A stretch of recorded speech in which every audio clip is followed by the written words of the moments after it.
Falco Canine Dog News fans. Sorry, I'm out of breath, but as normal, as is my normal now, is my technology fails me on Saturday mornings. Now, I use tech all week long, and for the most part, I have pretty good success getting on live on all these things that I'm doing.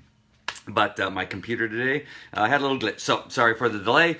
I had to run down to my truck, get my phone, and get everything hooked up so we could go live on today's show.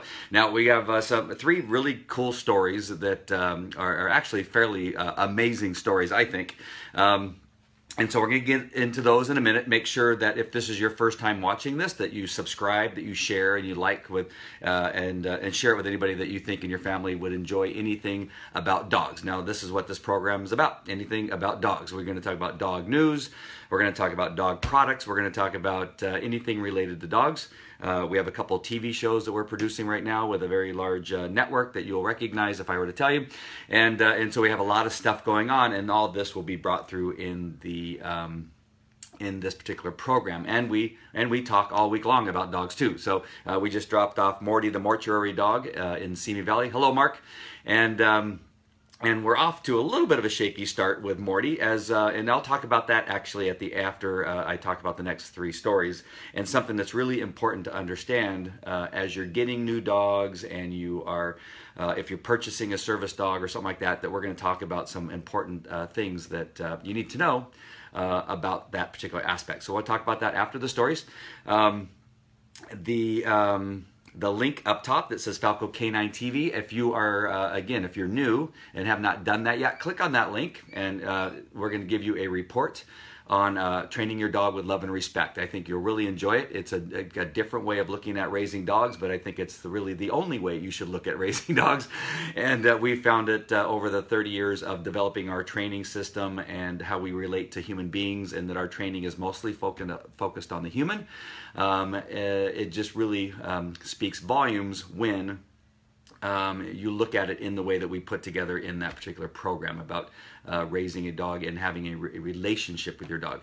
Many people talk about just simply training your dog, or training your dog obedience, or that my dog is part of my family. And there's a balance that has to be found within that, where you have a loving and respectful relationship with your dog. All right, so that report's in there. Just go ahead and click on that, and you'll be able to get that report. And so, as I'm going to have to change things up here because I had everything queued up on my computer, excuse me, and in queue for me to talk to you about it. So I have to bring them up in a different window here so that I could see them. And remember, at the end of the show, so stick around. So at the end of the show, we're going to talk a little bit about some dog training and some things that are important for you to know about dogs. In relationship to when you get them in the early stages of getting a dog. So let's go to one of these this one caught my eye first when I was doing my research to find out what I was going to talk to you. Now, one thing you got to know when you're doing research to look for stories to talk about, especially with our show here, is there's no shortage of dog stories, and so it's hard. The hard part is finding which stories that I'm going to talk to you about. And so, because there's so many good ones, and again, my thought, at least for right now, is to continue to just try to stick with the very good stories as much as I possibly can. Every so often, I want to bring you a story that's important for you to hear, but it might not be a happy story. Oh, I almost forgot. The one thing I wanted to tell you, we're going to be changing the time of the show. We found that this time right now cuts it really close for me to be here at a time, because I have other commitments that I have committed to.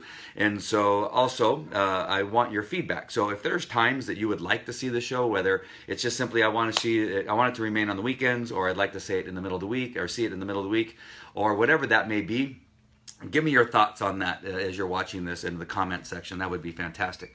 If this time works perfectly for you, I will try to keep it. But again, I think it just kind of, it's cutting it too close to some other commitments I have. And so I often find myself running through the door about 5 minutes before airtime and trying to plug everything in, and doesn't give me a lot of time for problem solving when things that happen like today, which was, it's a little glitch on the software that I'm using. For some reason, it's not connecting to Facebook.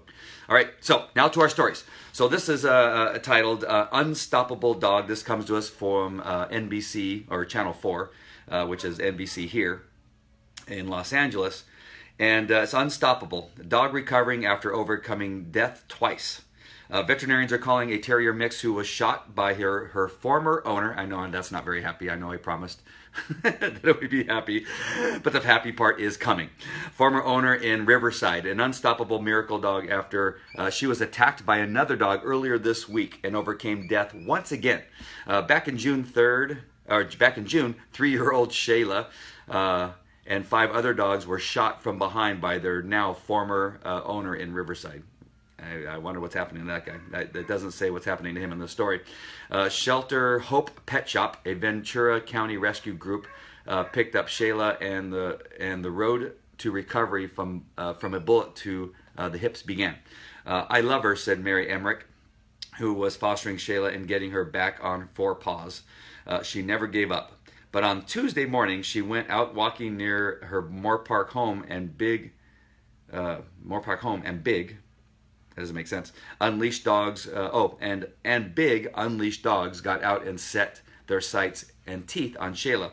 Eugene Contreras, a Moore Park City street sweeper, thought the dogs were attacking Mary. He leapt out of his truck with a metal pipe, but didn't use it. And then the dogs ran off instead. And Shayla was rushed to the operating room. He's my hero, Mary said about the street sweeper. Now Shayla has 4 broken ribs, a collapsed lung, and most of her skin on her back was torn loose. Oops, sorry about that. But doctors say her prognosis is excellent. They're convinced Shayla will walk again because she is unstoppable. She will give it her all, Mary said. I don't think she will stop until she gets there.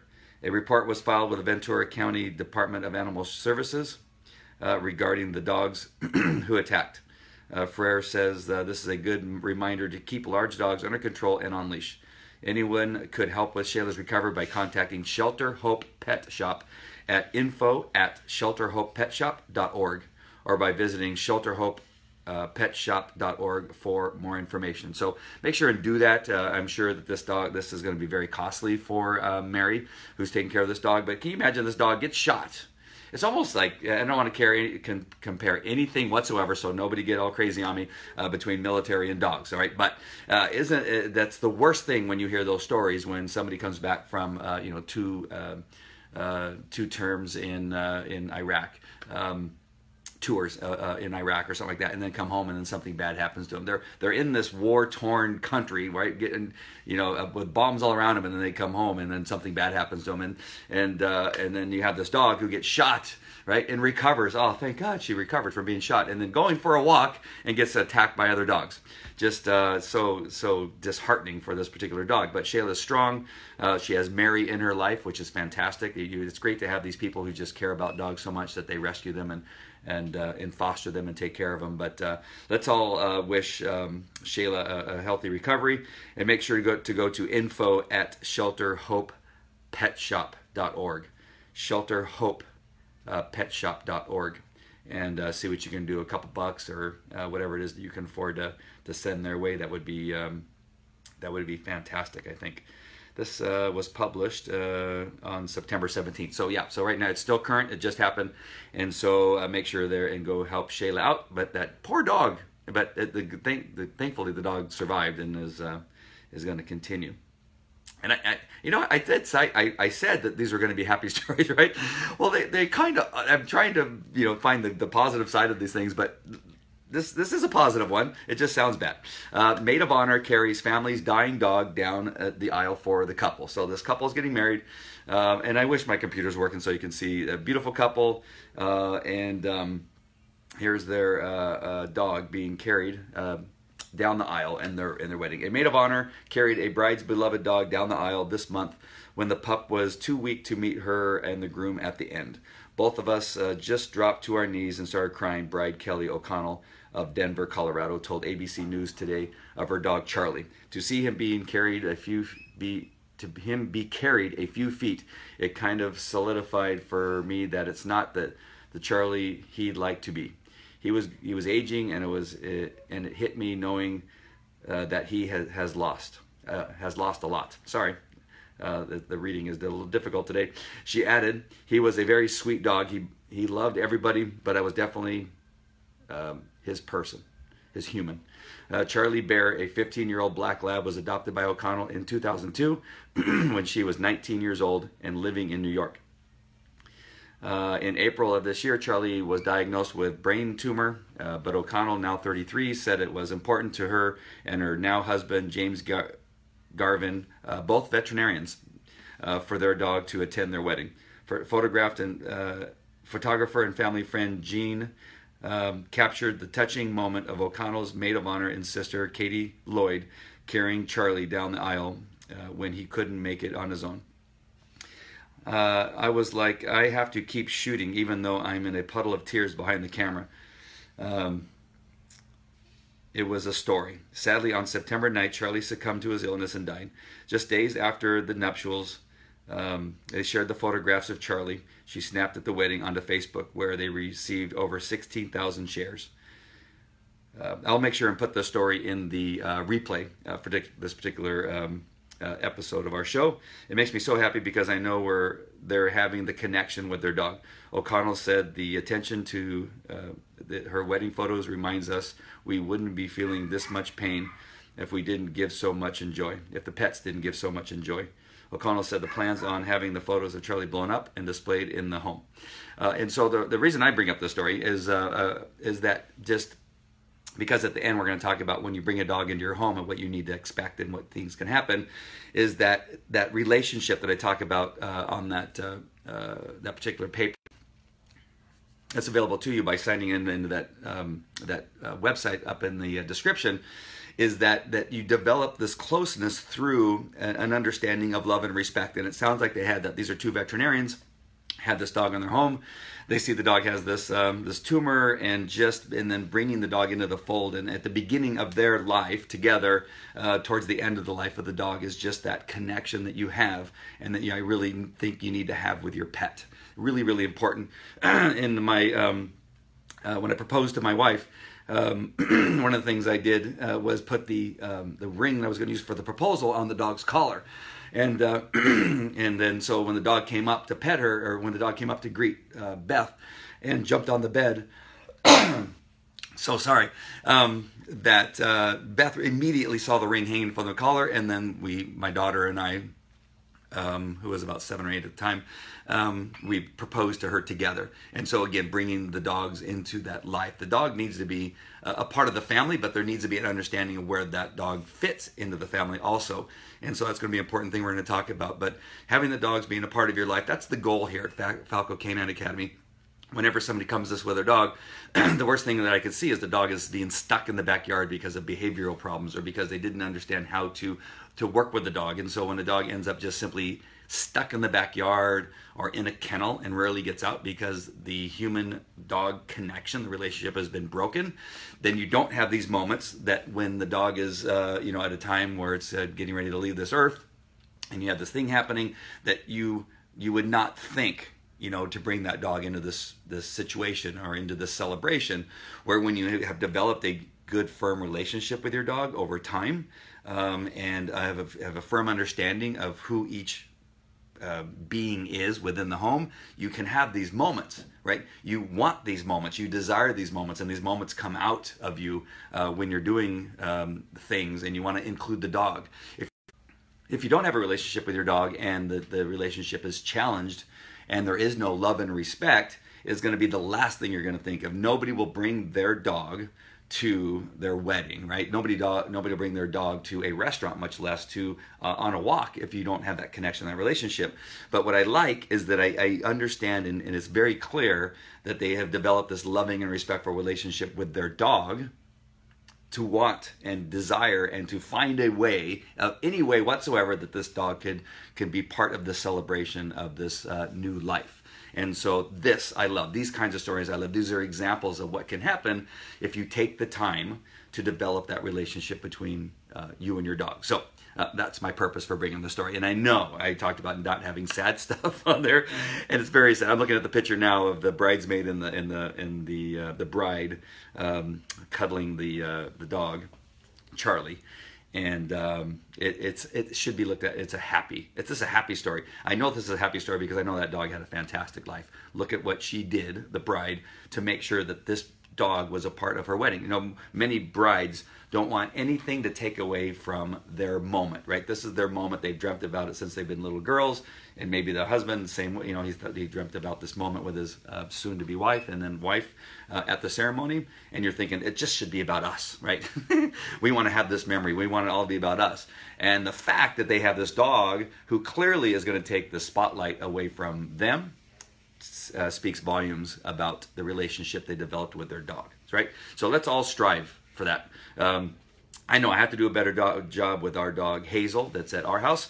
I'm so busy with other dogs that Hazel sometimes from me, now not from the kids and from my wife, but from me does not get probably the attention from me personally, other than every so often when I'm in the backyard, I'll pat her on the head, that kind of stuff. And so this story just reminds me that I got to do a better job of relating to the dog I have at home, right? I'm so busy with other people's dogs that I may be neglecting a little bit of that relationship between my dog and myself. So these are great reminders. So you look at stories, you know, that's one thing I do when I'm researching stuff, not only for the dog business, but for marketing, that kind of stuff, is really looking deeper into what it is that you can take away. So when you're reading books or articles and things like that that are related to your passion, like dogs, is this, how does this relate? What is this story trying to teach me or tell me? What can I take away from this story that I can put into my life or take out of my life? If it's something that says, you know what, you need to take out caffeine, don't look at it as just another story that's harping on me about my eating or drinking habits. You know, maybe I need to listen. Maybe I need to take something away from the story, and that's what I take away from this story. All right. I saw a couple hearts there and a couple thumbs up. Thank you, whoever's doing that. They pass by so quickly. You know what's so funny is that I have my phone here right in front of me, and the camera that I normally use is up right above it.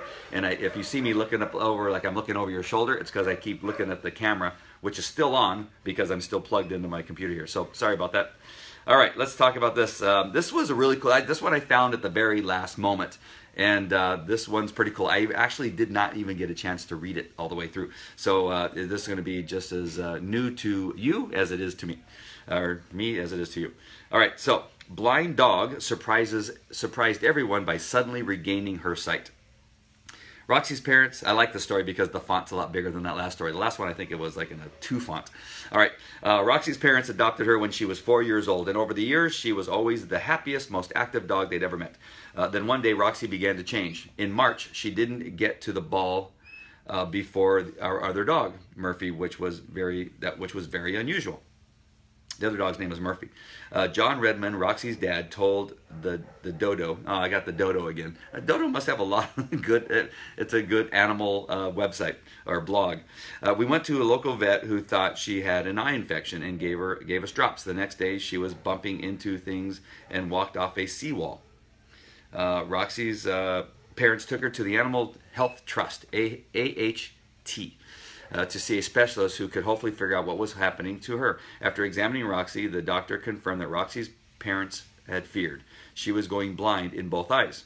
Roxy was diagnosed with immune-mediate retinal detachment. Catherine Lawson, communications officer at AHT, told the dodo, "Not all dogs respond to treatment, and in many cases, like Roxy's, the exact cause is never found. This is therefore a highly unusual case." The disease usually only... The staff at AHT were unaware of any other cases of affected giant schnauzers, which is what Roxy is, Roxy's breed. Roxy was started on steroids, and her parents took her home hoping for the best. Roxy adjusted very well, Redmond said. We placed a cat bell on Murphy for her to follow him, bubble wrapped the garden furniture, and sprayed perfume on the dog flap so she could smell it. The Redmonds were slowly adjusting to life with a blind dog, until something incredible happened. Roxy was out for a walk when she reacted to a man walking towards her from 50 yards away. Shortly after, she moved her head back and forth as she appeared to watch children running around outside. Her parents were cautiously excited and immediately took Roxy back to AHT to confirm the good news. "We were shocked and over the moon," Redmond said. "We emailed our vet, who said she wanted to do tests before she could be convinced. And after doing some vision tests with Roxy, the vet confirmed that she, in fact, had regained some sight in both of her eyes. Everyone was amazed, and Roxy couldn't have been happier. She is still on medication, but has regained some sight in both eyes. So So every day is a bonus, and we just enjoy life, Redmond said. So that was a pretty good story. I'm not sure if I've ever heard that before in the years that I've been doing this. Good morning, Gina. We have good news about Gina too. We're going to talk about that after I get done with this particular story. So yeah, great news with this dog, in particular Roxy, that I have not heard of that kind of stuff happening. In most cases, in relation to dog and illnesses and things that begin to happen, whether it's shoulders or spine or hips and all those things, as they get older, it begins to happen more often, and the decline happens very fast. And so it's so often that you see a dog getting sick, and then you're trying to recover. Every so often you can get a hip replacement or something like that, and you see good things happening. Our friend Julie, who had her dog's hip replaced, which we took video in discussion with the doctors over at Yorba Regional Animal Clinic, that was successful. That hip replacement was successful. But so often dogs just go downhill so fast, because their age, they age rapidly, right? They age faster than we do. But to have a story where there's actually recovery is fantastic. I love these stories. And so it keeps hope that, just get to the right people, get to the experts. And pet insurance is really important. I would encourage everybody. I don't even have a stock in any insurance company in relation to dogs.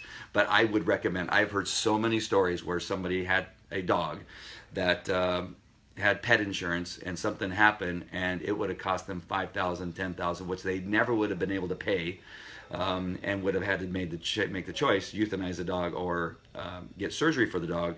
And with the insurance, thank God, they've been able to get the help that the dog needs and take care of the dog. So I recommend dog health insurance.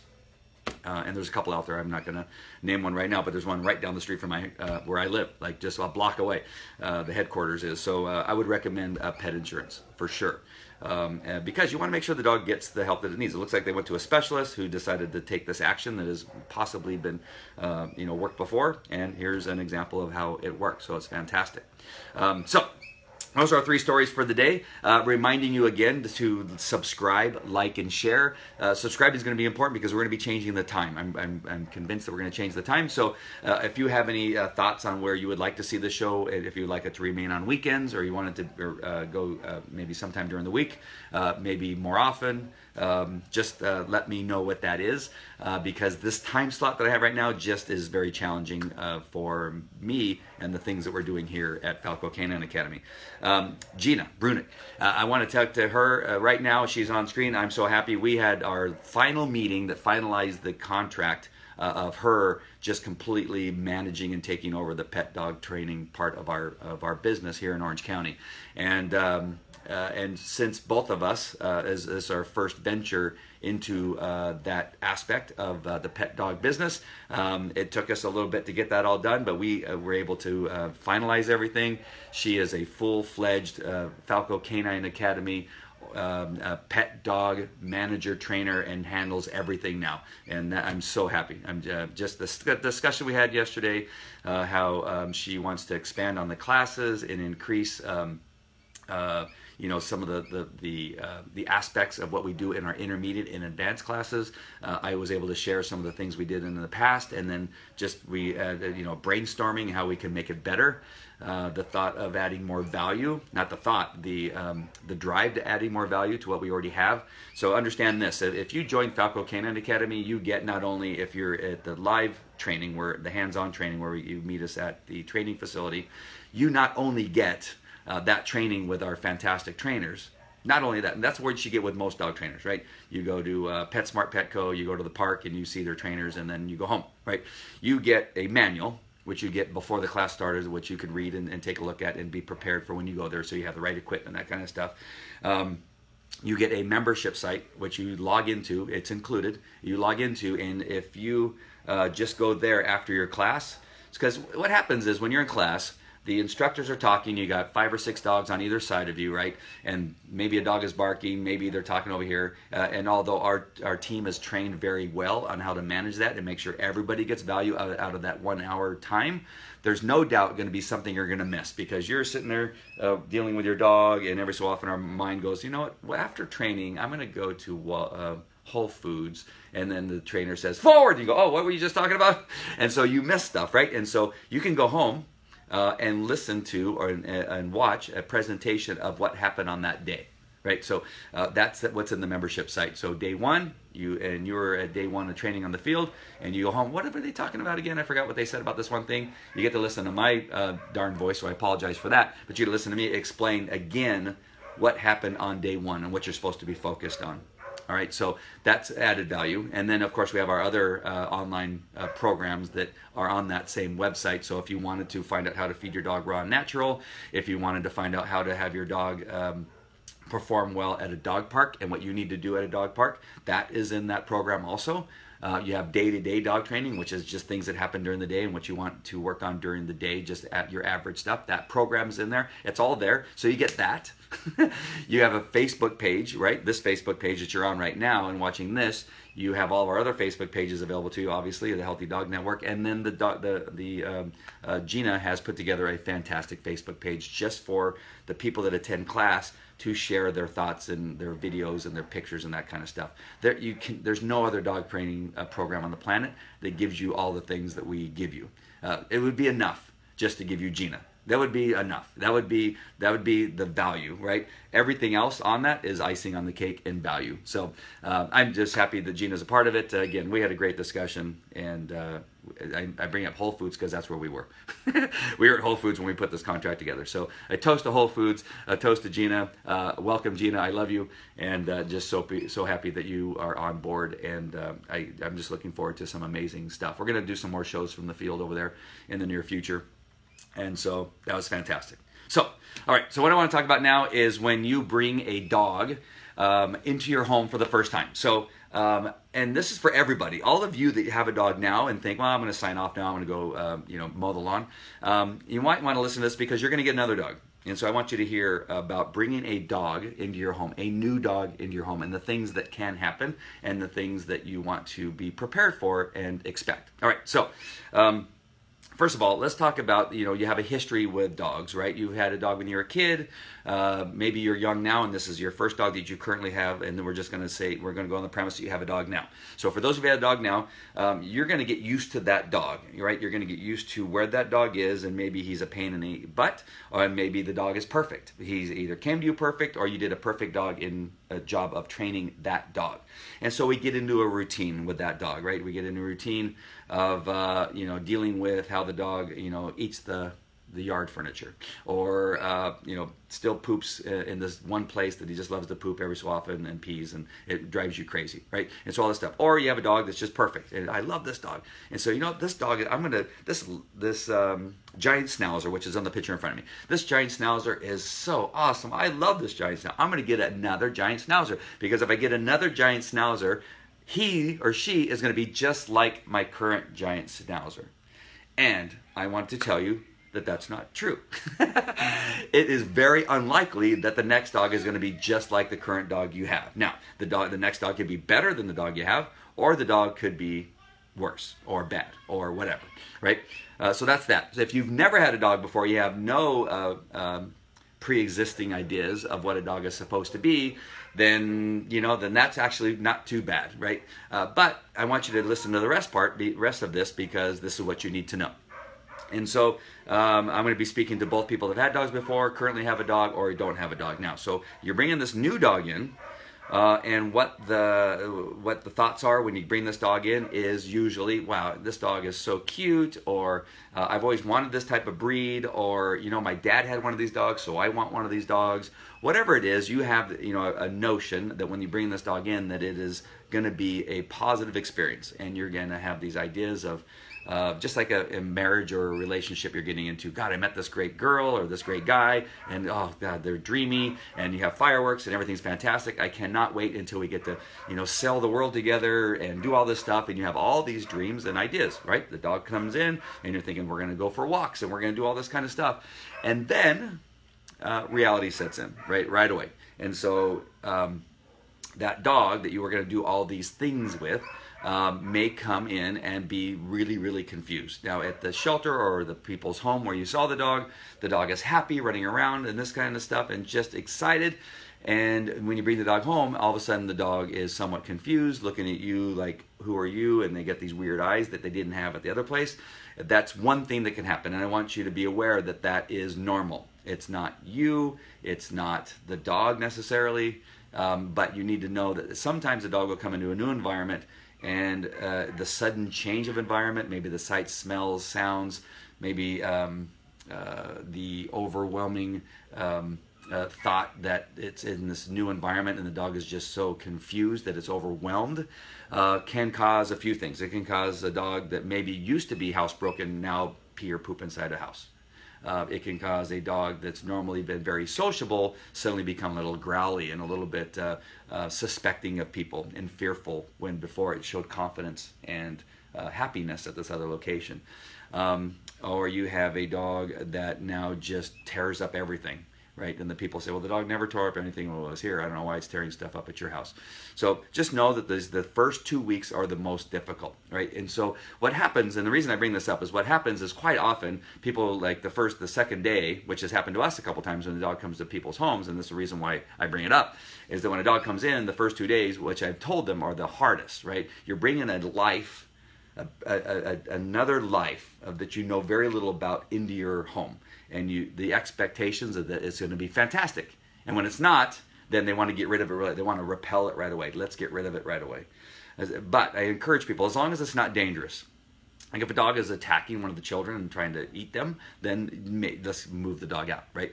But if it's growliness that isn't associated with bites and things like that, and it's something that you can deal with, then try to get through the first few days to see how that changes.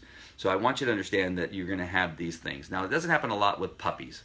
Puppies are just happy to be alive, and they could care less where they're at, right? As long as they're on somebody's lap or they're running around and just tumbling over their own feet and that kind of stuff. What I'm talking about are usually when the dogs that are in 1.5 to 2 years and older that you can see some of these things. So just be patient, and the reason this kind of comes up is we have Morty the mortuary dog, who with Em and I was a fantastic, we did everything to test this dog. As you saw in some of the videos, I explained that we took the dog to PetSmart Petco dog park in the car, walks down the street. I have 4 small children, and I have an older daughter, and from 2 to 22 and everything in between, and that dog was good with everybody. Everybody sat on their lap, picked him up, pulled his ears, pulled his tail, no signs of any aggression whatsoever. And other dogs, playing with other dogs, jumping on other dogs, all that kind of stuff, just fantastic. So, and now the dog's in a new environment, and we had a little bit of an incident where the dog was kind of snappy and like, get away from me, I'm confused. And so my encouragement is with everybody, as long as it's not dangerous, right? As long as it's not dangerous, ride this moment out and to see where the dog falls in a couple days. Give the dog some treats, that kind of stuff. In most cases, I would say 90% of the cases, I tell people to make sure and have rules and boundaries still in place, even though the dog's showing some concern or some fear. But you have to do it with some treats and not with overbearingness or even with a pinch collar. One of the things we have in our tools are, of course, pinch collars, right? Everybody has the ability to go and get a pinch collar. And my parting statement to them before I left is the option of having a pinch collar is there for this dog, which the dog should not need. But if it does, don't do it now, right? So you don't want to use it in the time of stress, a pinch collar or an electronic collar, because those have high levels of pain and discomfort that, although they're very effective tools in certain circumstances, in a lot of circumstances, they've saved dogs' lives. But in this situation where you have a dog showing stress or fear, the one thing you don't want to do is add to that with something that may be confusing or very painful if not used right. Right? And so don't do that.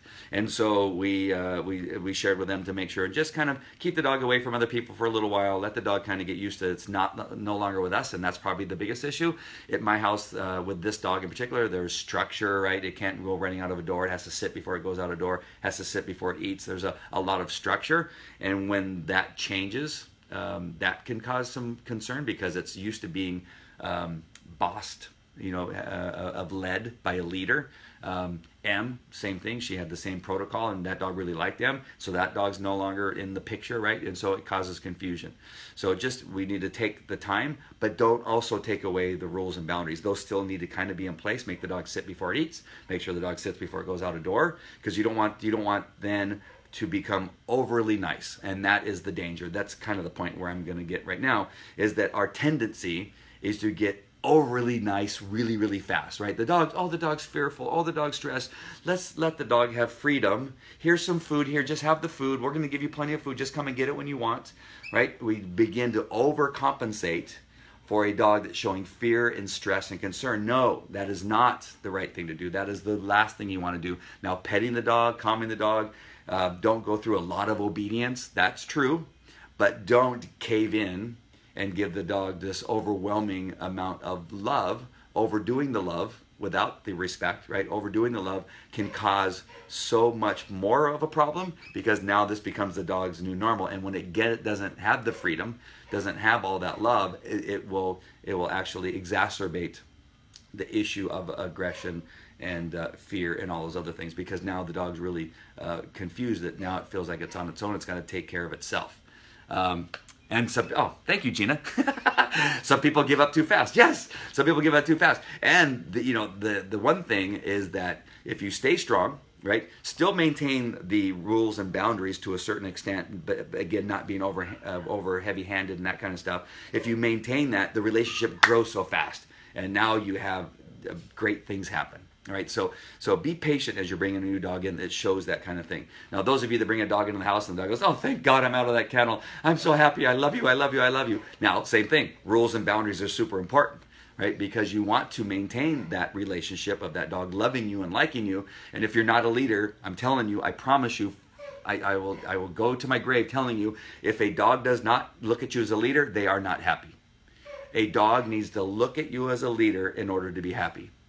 I promise you. Take that to the bank. Who used to say that? Robert Blake, I think, from Beretta. Take that to the bank. That a dog desires, a dog respects, a dog loves a leader. And if you're not a leader, it's not a healthy, happy dog. All right. So a dog comes in and things are going well, and don't now also say, "Well, this dog is so happy. The last thing I want to do is make it sit before it goes out the door. The last thing I want to do is make it sit before it eats because it's so happy."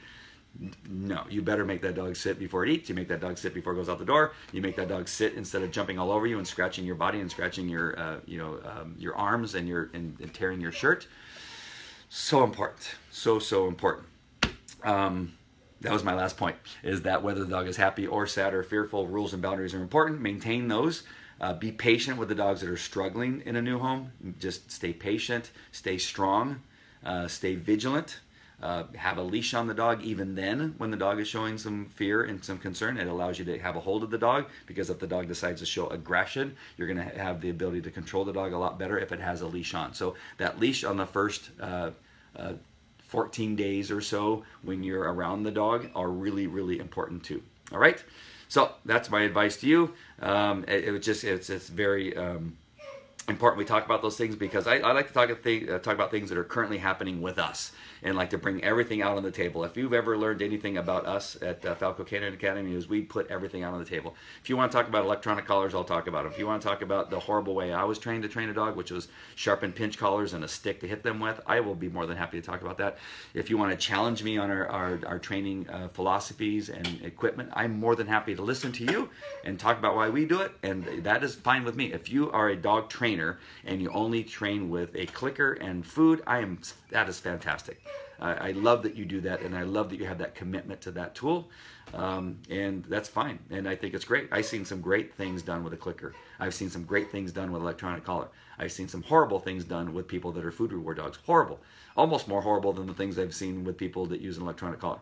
Equally, both can be abused. Equally, both can be horrendous, but when done right, all of them can be fantastic. The only thing we don't want to do is abandon our dogs and shove them into the backyard and never see them again, and feed them crappy food where they get no health and no nutrition, no no value out of the food, and just an unhealthy life because you've decided that you're going to go cheap on the food. And that is because I'm in business. I'm telling you, going cheap on the food is killing your dogs and giving them cancer. All right, rescues and fosters need to have training on this so they can pass the dog to a home. Yes. Oh, I'm glad you brought that up because I happen to have a program online on the very same website I was talking about called German Shepherd Rescue Shelter Training, and it talks about this very thing. I'm so glad you brought that up. Gina, you're the best. And so that German Shepherd training for rescues and shelters will fit with any breed. It really will. German Shepherds are a unique breed in that they're very smart, trainable dogs. Not that a Terrier or a Chihuahua is not smart and trainable, but they are unique dogs. But you need to understand that as a foster and as a shelter volunteer or a rescue volunteer, that you also need to start with those rules and boundaries. You take that dog into a kennel, take that dog out of a kennel, and your job is to teach that dog what it's like to have a leader. That would be one of your roles as a foster. One of your roles as a volunteer is teaching a dog what it's like to have a leader. So many aggressive dogs, some of the dogs you may hear barking now are very, very aggressive. And it's probably, in many cases, I can probably go on a limb and say 70 to 80% of the dogs that are here because they're aggressive are because they didn't have a leader in their life. If that dog would have had a leader in its life, it would not be here. It would be a healthy, happy dog that showed probably little or no aggression whatsoever. And the problem is that so many dogs have no leaders, have nobody that showed them what it's like to be led, and then had that feeling like, oh wow, this is different. This is so much more comfortable. This is so much more relaxing when I have a leader on the other end of this leash. The dog is talking in their head, right? This is so different. I've never been led before. I've been on my own. I've had to protect every human being that I've lived with. I've had to take care of them. I've had to fend for myself. That food that you leave for free feeding, the dog goes, oh, you know, it's always there, right? That's not healthy. It's not healthy to free feed your dogs. It really is not. And I don't know if I've mentioned that too many times. Too many just want to love the dogs, yes, but what they need to structure and leadership. Yes, word. Sorry, disconnected for a second. Yeah, for sure. Yeah, it's love is leadership. Oh, that's a t-shirt. Hey, nobody steal that. I'm going to, Falco Canine Academy, love is leadership. Oh my gosh, that's our next t-shirt. No, don't you steal that, Gina. Together, let's make those shirts. Love is leadership and Falco Canine Academy. There's our new shirt. I just came up with it. I should do this more often. Have these. This is what Gina and I did yesterday. We were just having this power session of talking about what it is that we could add to the training, and it's good to have these. That's why we're going to have quarterly meetings. That's why quarterly meetings are important, and maybe more. Yeah, got my new T-shirt. Expect that pretty soon. I'll be advertising here in Falco Canine Academy for you guys to get your shirts. All right. So unless anybody else has any questions, Gina, thank you for chiming in. I really appreciate that. Again, we're going to be changing the times for sure. Look for announcements. We'll be announcing it. I'll put some announcements up on Facebook so you know what that is. And we'll probably, like we did when we first started, we tried a couple different times and we settled in at 9 o'clock on Saturday o'clock. Saturday mornings at 9 o'clock. I don't drink coffee anymore, but maybe I should. Falco Fitness, as long as going strong. You see my CrossFit shirt. I'm working with CrossFit Fitness right now as I'm putting together the Falco Fitness for training fitness with your dog. And so I know I've been talking about that for a long time, for a very, very long time. There's not enough time in a day to do all the stuff that I'm trying to do, which is videotape and do these interviews and testing out new software. Oh, and that's one last thing. I know that here's my usual thing. I sign off 5 times before I actually sign off, is that I just got introduced to a new piece of software. So maybe I won't have this problem the next time you see me, but it's going to be fantastic. We're going to be able to interview people. You're going to be able to ask questions of experts. My goal, I'm wondering if Open Farm is watching now. If Open Farm happens to be watching or you watch the replay, I'm going to give you a shout out. I want you to be one of my first people I interview on our new platform. I can be here, you can be where your office is, and we'll talk about your food. You can show whatever it is. You can even walk around your warehouse if you want to, and or your facility that you make the food.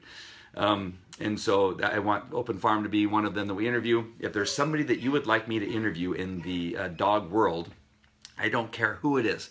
Tell me who you want me to interview. I will do my best to interview them, and I have the ability to do it now. I tested it yesterday. It worked perfectly. I just did not want to use it today because I still have a few things I want to get used to on that particular platform. The platform I was trying to use today when it misfired was not that platform. It was a different one. All right, so I'm looking forward to interviewing some people. Even Gina, if she's at the field, she's going to be at the field, and we can go live to the field with Gina as she's showing us the class. As a matter of fact, that's the next thing. I'm a genius. I'm a genius today. I got to stop doing this. I'm going to go to Gina. Gina's in Hawaii right now. I was going to say, or at least she's not in Hawaii. She's on her way to Hawaii. And I'm jealous. She should have taken me with me. I can interview in Maui. Yes, I could. Maybe I'll do that in a little while if you're up to it. I'll send you the link and we'll actually test that to see if you have a good internet connection, Gina. Let's actually try that later on today or maybe even tomorrow. That would be awesome. All right. All right, I'm signing off. This has been a fantastic. I've really enjoyed this. I'm sorry the stories were a little bit sad. I know that I wasn't going to go sad, but they had a positive bent to them, and that's my goal. Even if it starts off sad, we are going to end on a happy note. All right, you guys have a great day, great Saturday. Make sure and let me know when you want to see the show, when it works out for you. And if you can't, of course, we always have the replay that you can watch. All right, take care, and thank you for joining us. Share, like, and subscribe. Very, very important. All right, take care. Bye.